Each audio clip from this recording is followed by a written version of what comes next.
What is up, YouTube? It is TheNord30 here, and welcome back to another episode of TheNord30 Talks. In this episode, I'm going to kind of talk about the dangers and I guess somewhat benefit of sub for subbing and the importance of a YouTube community and kind of a gaming community for small channels such as me and a bunch of other people who I know and have on Twitter and whatnot. But anyway, before I kind of jump into that, because that's a lot to tackle, let me kind of talk about the gameplay you guys are watching right now. This is Killzone 3. This is in a game mode called Operations, which is basically kind of like a campaign style map kind of game mode where you can play with either bots or people online.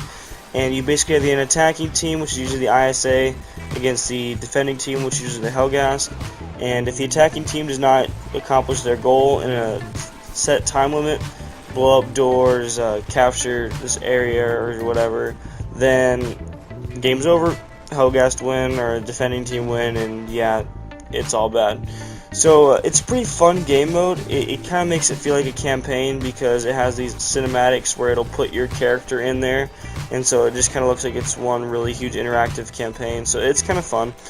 For those of you that don't know about Killzone or haven't played Killzone, there are 5 classes in it.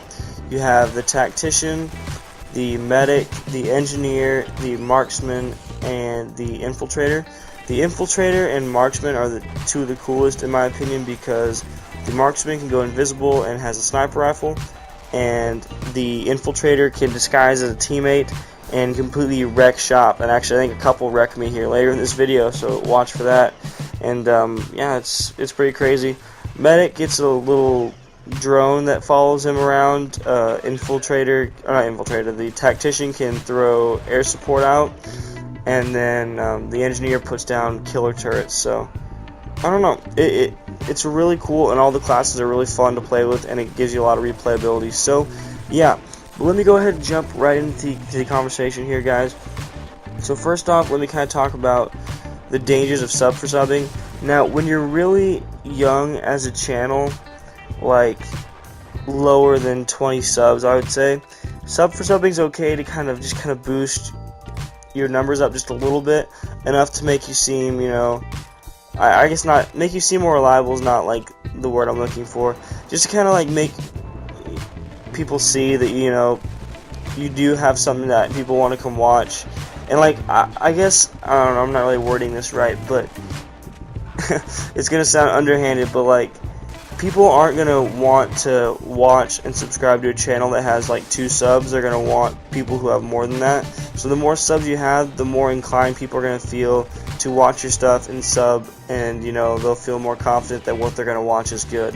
Whether you have the best content as a guy with 2 subs or the shittiest content as a guy with 1,000, I mean, the people with more subs are gonna, get looked at more. Although I don't know why someone with shitty content would have 1,000 subs, but hey, whatever. I'm not even worried about that. But anyway, that's what sub for sub would be good. But once you get to the point where people are steadily watching what you do, you're getting subs, more consistently, sub for subs just become rather pointless for the most part. There's an exception here that I'll talk about when I talk about kind of like the importance of gaming communities and YouTube communities, but for the most part you're going to get sub for subs that the guy's going to hit that subscribe button on your channel and never look at it again, and it just becomes a statistic, and it's not going to help you. I would much rather have someone who came in and watched one of my videos, maybe 2, and didn't sub, than a guy who came in and subbed and never watched a video. Because the guy who came in and watched a couple videos did a lot more for me than that subscriber did. So it's just something you gotta watch out for, and it can just be a bit dangerous. But I mean, like, if you're just in it to kind of do whatever, and you're just kind of helping out anyone you can, you're just like, oh well, if this guy wants to sub for sub, then fine by me. Everyone has their own opinion on it, and feel free to put in the comments below what you guys think about sub for subbing. But I feel kind of shafted by it because like I said, I have nearly 300 subs or something like that. I think I said that earlier. And not even a third of them are active. I think I'm been getting a lot better. It's been getting like 30-40 views a video, but it wasn't like that for the longest time, and even then it's not consistent. So I have a whole lot of subs that either subbed and don't get really on YouTube much anymore, or the more likely case is my sub for subs I did when I was a younger channel just don't give two shits about me and are doing their own thing. And yeah, so I feel a bit shafted on that, but it was kind of like my own thing. And a lot of the people that I sub for, I don't really watch their stuff either. So I can't be hypocritical about it. Like, I'm not mad about it, and I'm totally okay with people subbing to me and not watching my stuff. Like, if that's what you're gonna do, that's what you're gonna do. Because I've done that too. Like, it just happens. But I don't know. It's just something I like to avoid, because I'd rather have a small number of subscribers but have them be active than a large number of subscribers and have only a little bit of them active. But that's just me, I guess.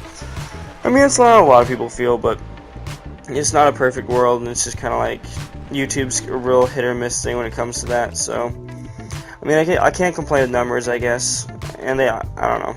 I would just say to be careful when you guys go for subs and whatnot. But let me move on to gaming communities. There are two different kinds, I would say. You have the ones that have their own websites and stuff like that, where it's kind of like a Facebook type looking thing, which is like Gamer Fusion, which is in my description below, which I've been kind of talking about lately. That I really like a lot, because the way they have their stuff set up, it's like it gives you incentives to interact with everyone around you, to watch videos, to comment on people's stuff, to talk, to make friends. And it's cool because everyone can kind of get their content out and get someone else to look at it, get some support, because that's what we're all looking for as young and small YouTube channels, is support. And yeah, I think it's really helpful that way. I've really liked Gamer Fusion. It's been really great so far.